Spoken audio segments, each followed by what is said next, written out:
La vidéo du jour va te montrer en 3 étapes comment devenir un vrai cow-boy des Llanos. Première étape, l'amanecer llanero, c'est-à-dire la traversée du fleuve à cheval et à la nage entre la berge vénézuélienne en face et la berge colombienne où nous sommes.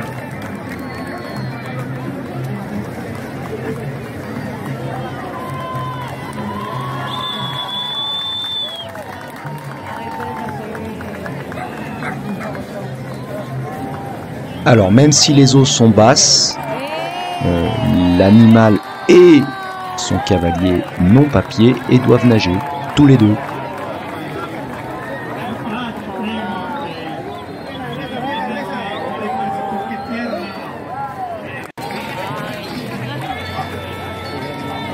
Après ce premier exploit sportif salué par une foule qui sort juste du concert final et qui est un petit peu imbibé d'alcool, nous recroisons les héros en ville. Ils ont le temps d'enfiler une chemise et ils se rendent à la Plaza de Feria. Et nous aussi, parce que la deuxième étape, c'est la musique llanera, avec Pulver Hernández en concert à la Plaza de Feria, les arènes quoi. Apparemment, un chanteur de ce type de musique très connu. Et il maîtrise son sujet parce que il arrive même à danser à cheval.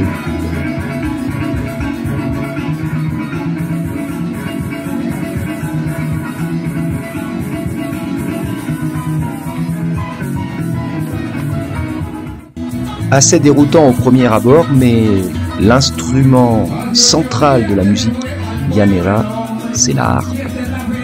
Bizarre, non?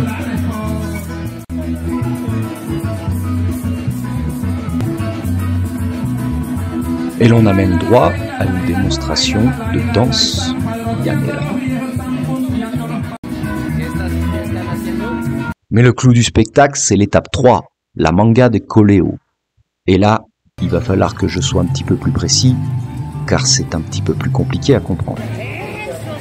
D'abord, sache que c'est une immense piste en ligne droite d'au moins 300 mètres, avec tribunes et tout, les VIP en béton et les petites tribunes en bois pour être au plus près de la compétition. Mais c'est surtout une énorme compétition extrêmement bien dotée. Apparemment, le premier prix, c'était 60 millions de pesos, soit un peu moins de 15 000 euros. Compétition qui va voir s'affronter plus de 200 cavaliers par équipe de 2, l'acteur principal et son adjudant, son adjoint, son aide.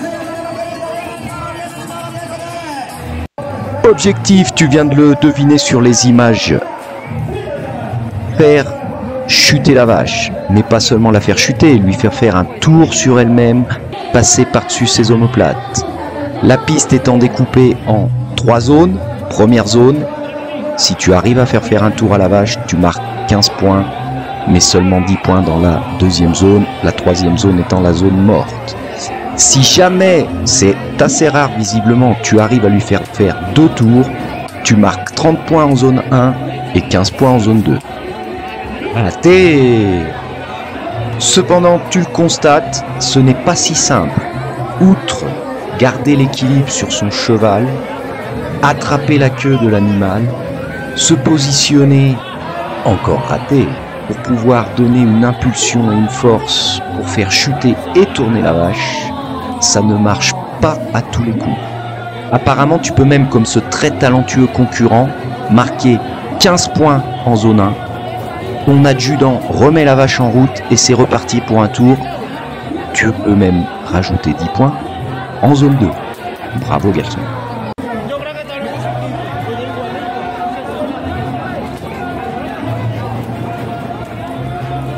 L'information que je ne connais pas, je ne peux pas te dire en combien de manches ça se passe. Mais nous y sommes restés 1 heure, nous avons vu défiler pas mal de concurrents.